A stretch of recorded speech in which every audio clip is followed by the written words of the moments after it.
Hey ho, and welcome to my next Let's Talk episode. I'm in the other side and I'm playing the Restoration Shaman, which has 217 item level already, and I'm still playing with the legendary that my Earth Elemental is surrounded by Earthquake.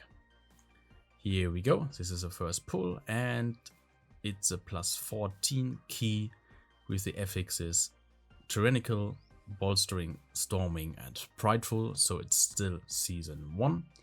And during the first pull, yeah, a little bit messy actually, so the warrior has aggro, now the mage has aggro, so a lot of melee hits, like avoidable damage, and yeah, so I needed some kind of emergency healing here, some healing surge of course, and yeah, to bring these guys up. If there's nothing else to do, just deal damage of course and help the group with your winch here, just to interrupt the casts, the spells of them, and that's it.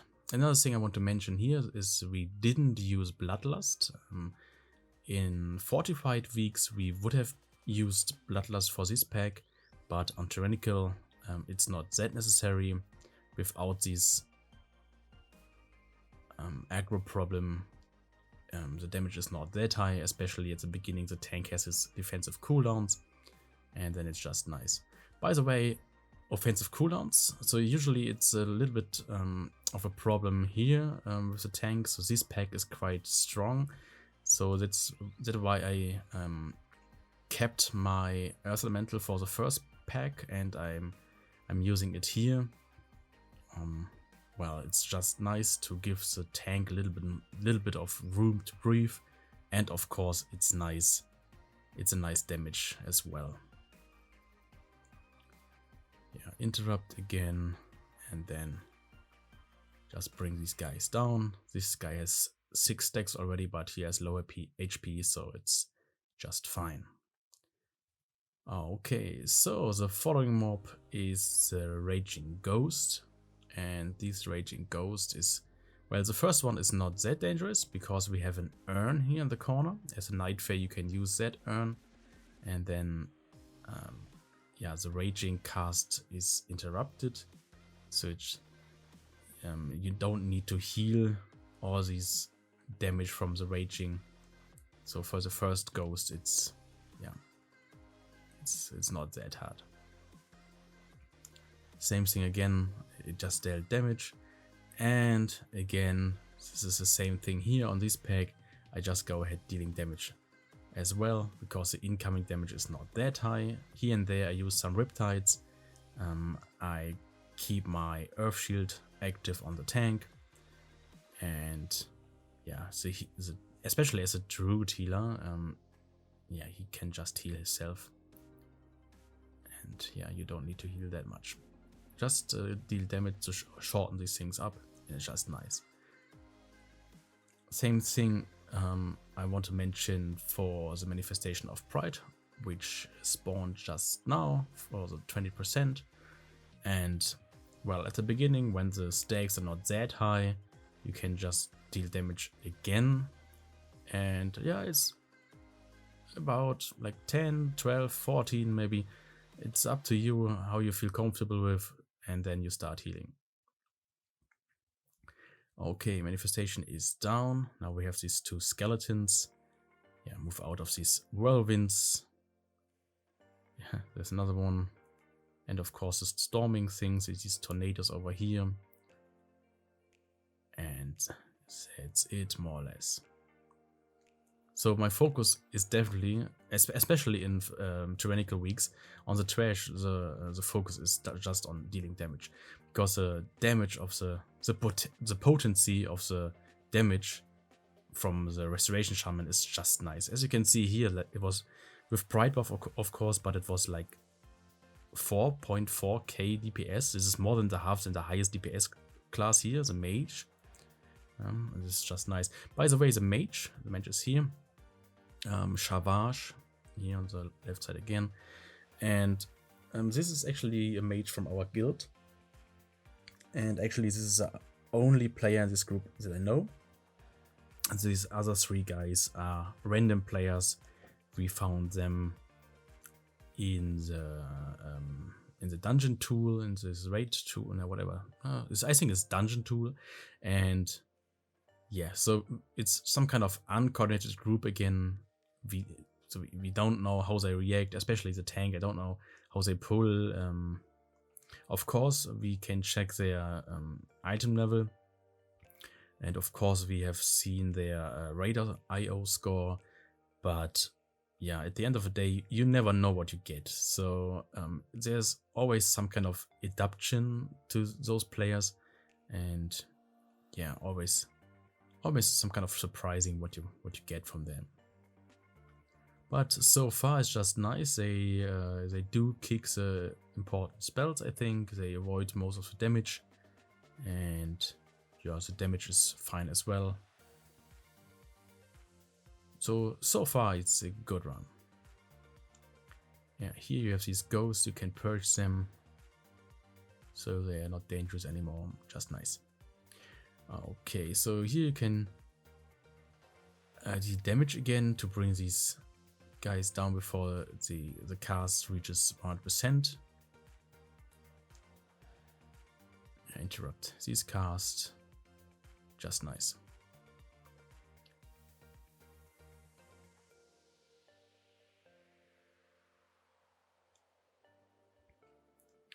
Okay, another thing I want to say about the bolstering effects, actually, well, at the moment it's not that much because so this is just pack by pack and it's just normal, but I've played a lot of dungeons in this week, and usually the tanks tend to, well, they tend to ignore, maybe this is a perfect word for that, they tend to ignore the bolstering effects, and I mean, it can happen so fast that these mobs, these regular mobs, are just bolstered up, like stacked up from the bolstering,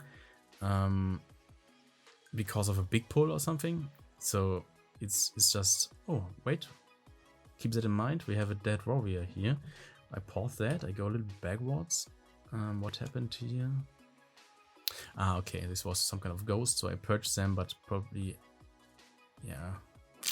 Okay, as a DPS player, especially as a melee, you need to bring some room between you and these ghosts.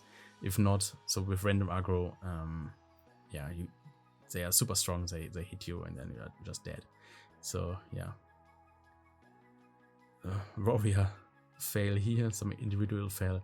But anyway, so let's go ahead with the bolstering. So, and I want to say, like, it's so fucking fast that you bolster up just regular mobs to boss HP level, and I mean it's not only the HP which can increase to boss level, and it takes forever to bring these guys down.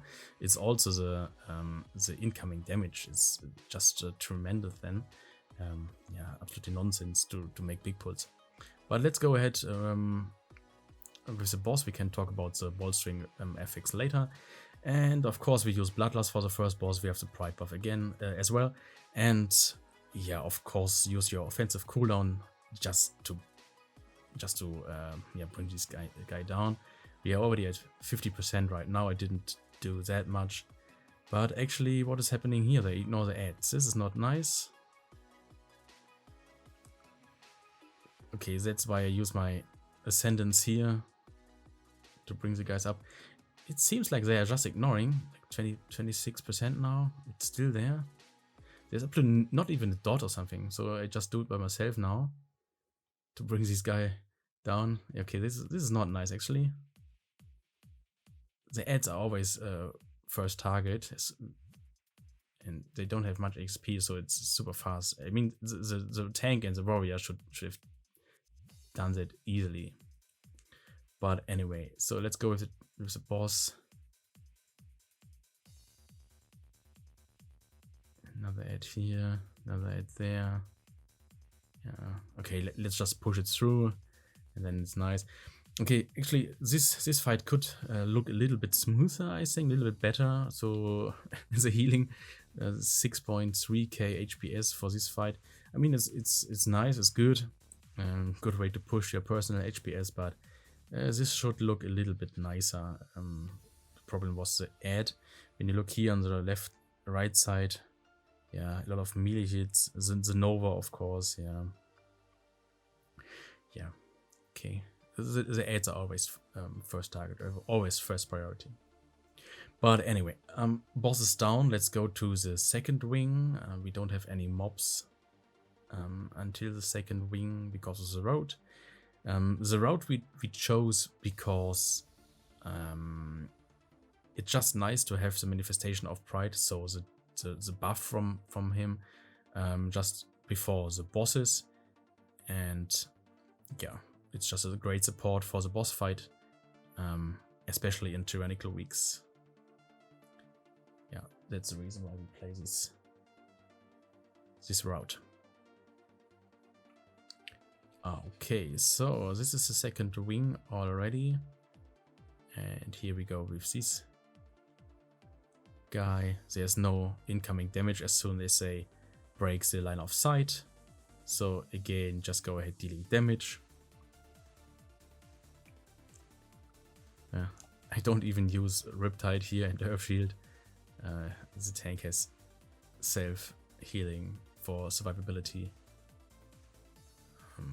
So it's not that necessary. So here we have 2 mobs now, and now I use Earth Shield and Riptide. You can purge this guy as well. Stay a little bit spreaded, so the shoot is from them. This with this, yeah, this one here, this blue circle, just hits 1 person, not more. And when there's nothing else to do, just deal damage again. Now the Earth Elemental is ready. Perfect situation for this pack. And here he comes. You can use your Capacitor Totem as well, just to stun them, so they are not spinning around anymore.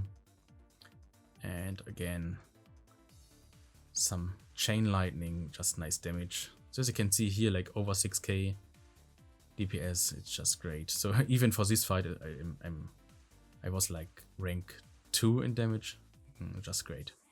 And please don't get me wrong, it's not about to be rank 2 or even rank 1 in DPS, and it's not a personal thing. It's not like I want to get a medal or something for highest DPS something. No, it's a group thing.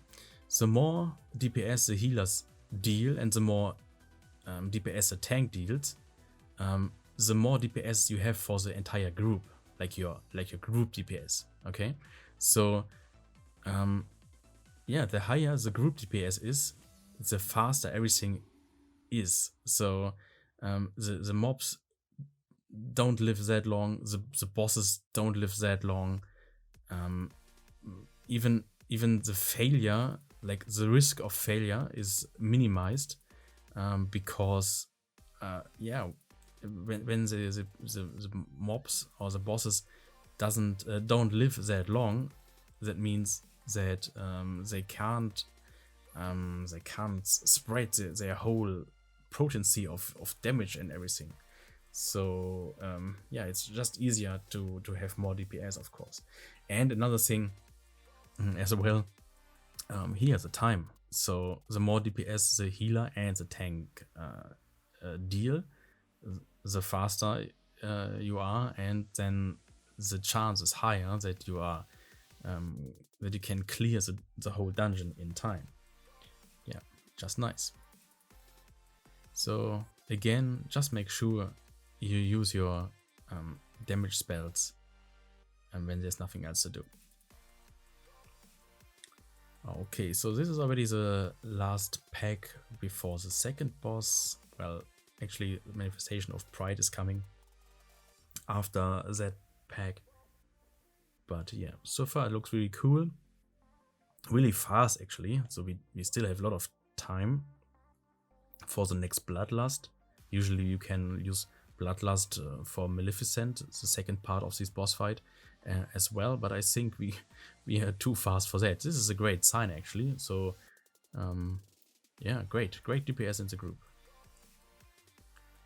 Yeah, so Manifestation of Pride just spawned right now, And same thing again at the beginning with low stakes, just deal damage. And around 10, 12, 14, as I said before. Well, it's not about the numbers actually, it's more about how you feel comfortable. So when they drop like under 50%, then start healing. I mean, for me, I feel comfortable with that because I know where the damage is coming from. So it's like experience how to handle that.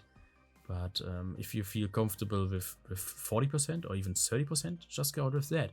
If you don't feel that much comfort with letting your people drop, then start healing with 70%. Up to you. But I really recommend to wait a bit, just deal damage to shorten up the fight. Yeah, here is the second boss of the other side, and the thing here is, this is actually the same thing with the random player, again, that you can't know, and it's always a surprise what you get from these bosses. So sometimes you have really strong groups and they avoid almost everything, and that means you don't need to heal that much. But yeah, sometimes they're standing in all shit, and then it's huge healing stuff. So even here, like, why is the hunter getting taking 2k DPS?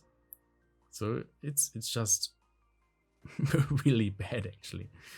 Yeah, but anyway, it's not that much of a problem, so I just heal that with Riptide, maybe some healing surge, and then it's fine. So now I use my Fate Transfusion to bring these guys up. I need to go in melee range to do that, and bam, now they are topped again. All good. So another thing here is are these bombs. So we have three in quotation marks range players, so one hunter, one mage, and me as a healer. And yeah, it seems like we divided the whole circle, the whole room here in 3 quarters.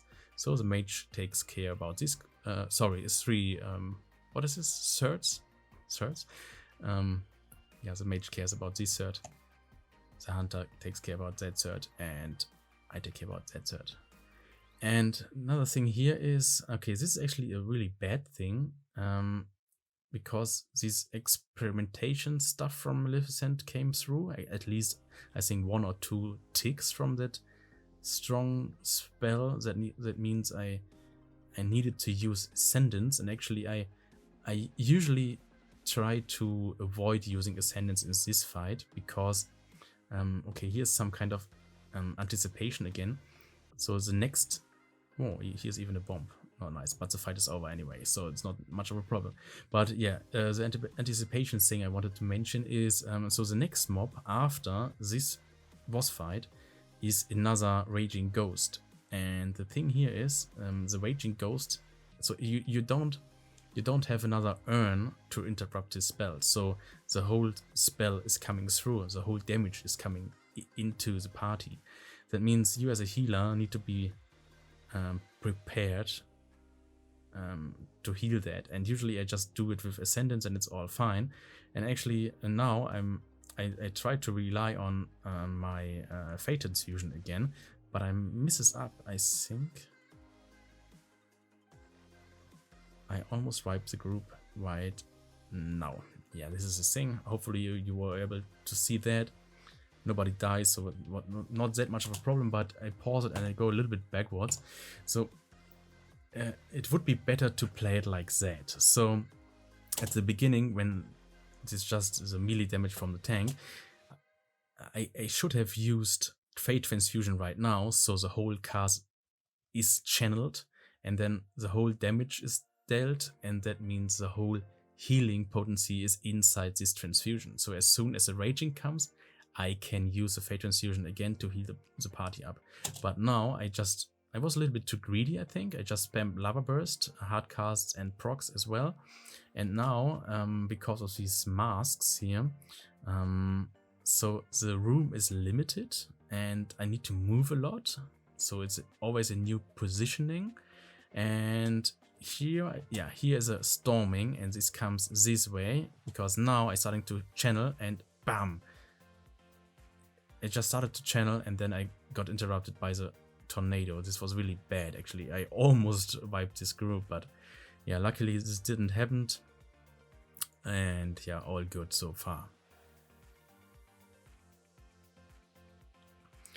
Hui, this was close, but let's go ahead. So, what do we have here? So, usually you pull these two packs together because they're just two mobs, but actually it's just nicer, especially in Bolstering weeks, to separate them.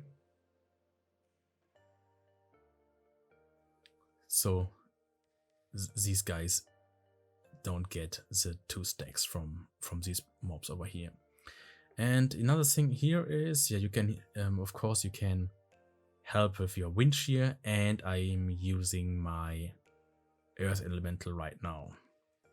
Well, actually, this fight is not that long. That means my Earth Elemental lasts longer than this fight actually is. And that means the Earth Elemental is a little bit of a waste in this situation, at least damage-wise. So when you want to maximize your DPS, it's better to save this cooldown. So wait a bit with the Earth Elemental until you reach the next wing, where all these small mobs, and then you can deal a lot of damage. So if you prefer maximizing your DPS, just wait. But if you prefer to support your group, then it was just nice to summon this Earth Elemental where I did that. So just this pack there downstairs is way harder than these mobs here, and yeah, it's just a great support again for the tank to give him some room to breathe, and of course with the damage to speed the things up a bit. Yeah, so it's up to you what you prefer. How do you decide? Yeah, I don't want to give a must do or something. It's just my recommendation that you use it to support your group just downstairs in front of the wing.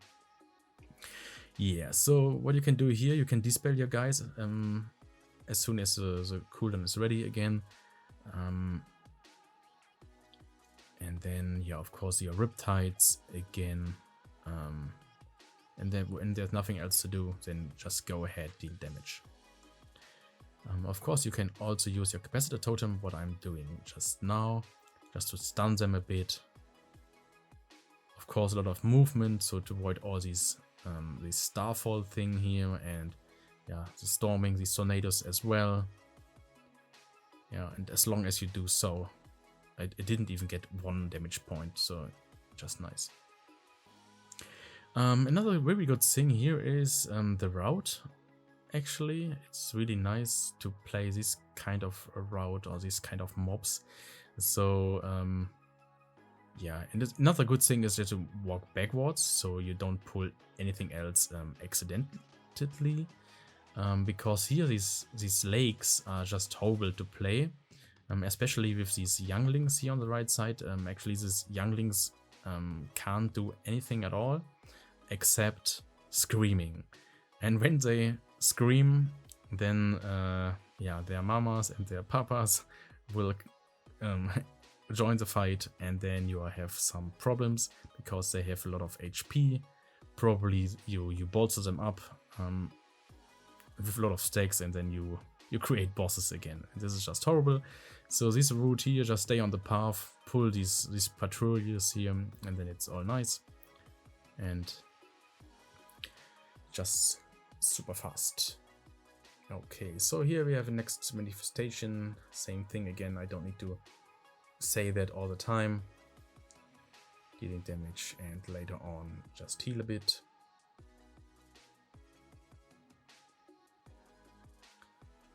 If you want to check what happened exactly in the DPS and HPS area, always check these guys here, these areas here. The first one is for damage done, this is healing done, this is damage taken, and these are the interrupts. Okay, now we have a pride buff, and actually this is some kind of routine, I think so, that you pull all those mobs. So you have here this patrol here on the path, which is walking like this way all the time, Then the tank pulled. Here's another pack here on the corner on the right side. Well, it's on the left side when you come from the path here. And here's another pack with some invisible mobs. So what you can see here, you have like, what do you have, like nine mobs or something. So I mean, in normal weeks, by the way, somebody died, probably. This is aggro, I think. Yeah, you don't check that it's aggro. But yeah, let's talk about the normal thing. So normally this rotation, this routine is just normal.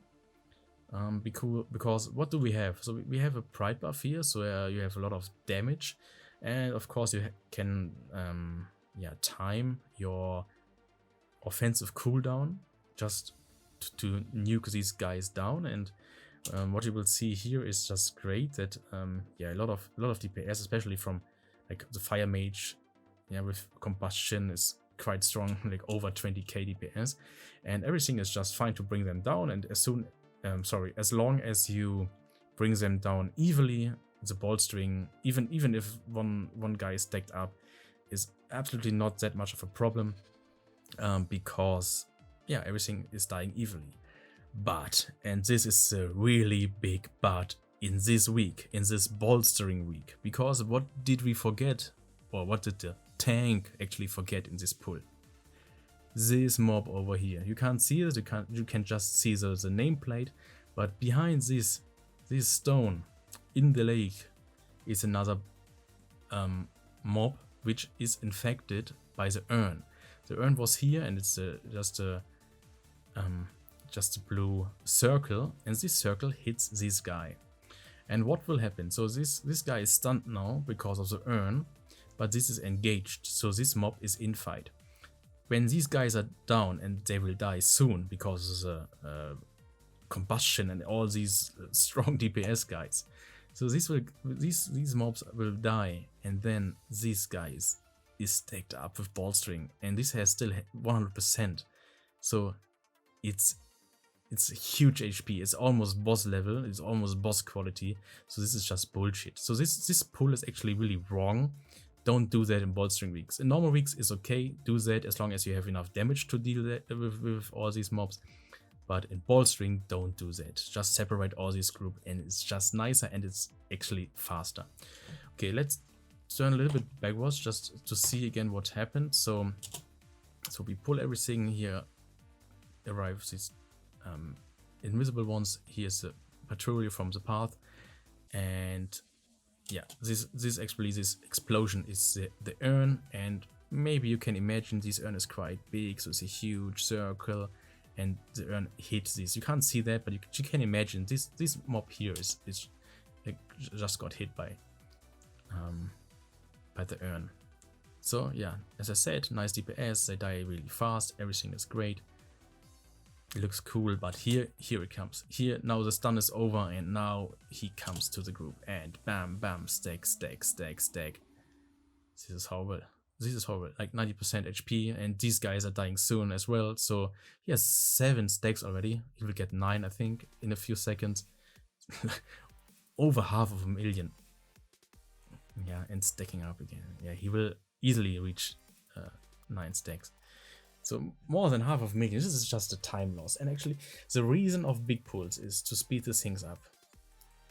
And of course, when you can handle all these big pulls, just do big pulls.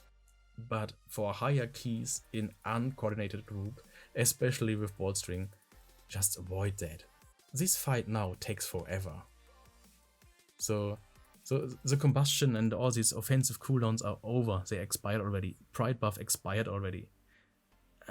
Now we fight in the valley of the DPS. So when you imagine the curve of this graph of the DPS graph, and now we are in the curve. Everything expired. Everything offensively expired. So this fight just took forever. This is horrible, actually. But yeah, anyway, it is what it is. Hopefully the tanks will learn sooner or later how to pull this guy in bolsterings. But anyway, let's go ahead. So my Earth Elemental is ready. I think I'm gonna use that on the next pack.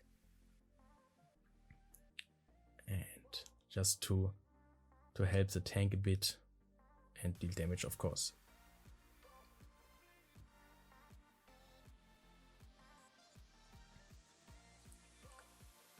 Okay, here we go.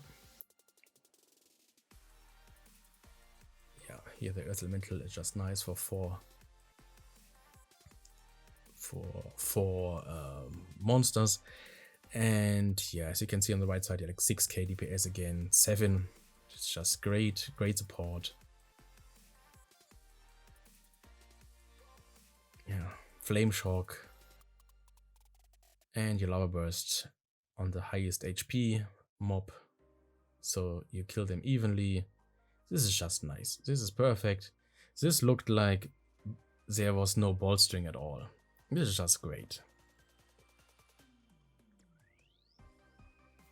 So I mean, the route is really nice. I really like that route, and especially from random tanks is a really good sign. It's a compliment for that.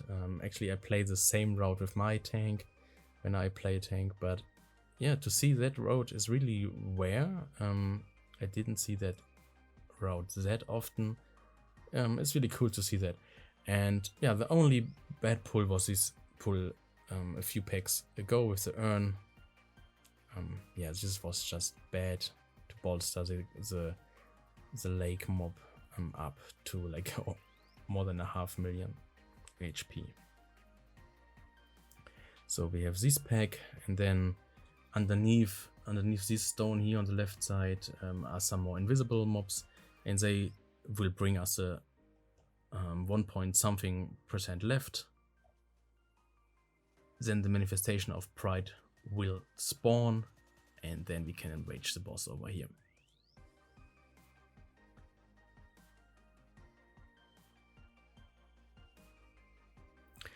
Maybe a few words to the boss itself.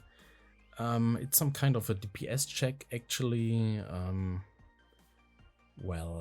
Of course we will use Bloodlust, of course we will have the Pride buff, and of course we will use our offensive cooldowns just to kill the boss as soon as possible, because at the beginning the incoming damage is not that high, but sooner or later all these arcane damage is sticking up, and then it's not healable anymore. So always make sure you kill the following boss as soon as possible.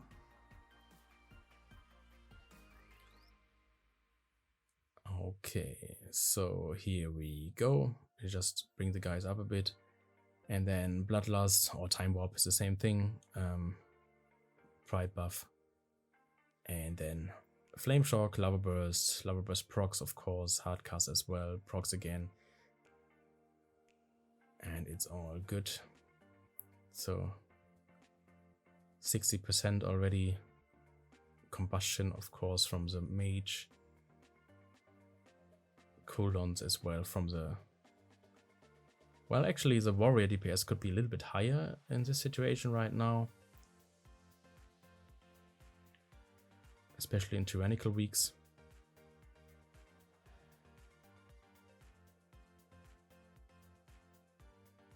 Fate Transfusion.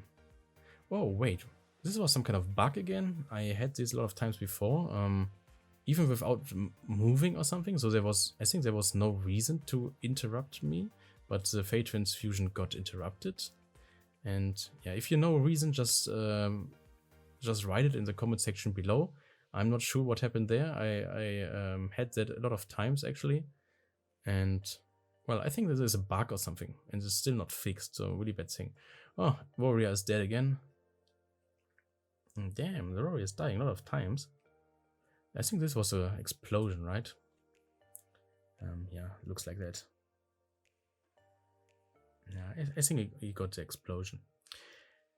And yeah, anyway, down here is 3 dead players already. All 3 times was the tank. Sorry, not the tank, the warrior. Tank was fine actually. Tank was really great. I like his playstyle. Really cool. So now we are heading to the end boss of this dungeon, to Muezala himself. And yeah, you can't see it right now, but here on the left side where the logo is, in the chat, they announce where they want to go, so which portal they want to take. And yeah, the tank decided to go to the front left portal, so it's around here. I will follow the tank through his portal. So all DPS players, so it's four portals, four totems in total, and yeah, the 3 DPS player take one portal, and I go with the tank to play another portal. So what we're waiting for? Okay, the warrior was not here. Okay, now we can engage the boss perfectly, and yeah, here we go. Well, healing wise, yeah, it's always nice to stack with these orbs. So this round circle is on one place, not on several places. So what the hunter did here, I don't know. In this situation, it's not that much of a problem because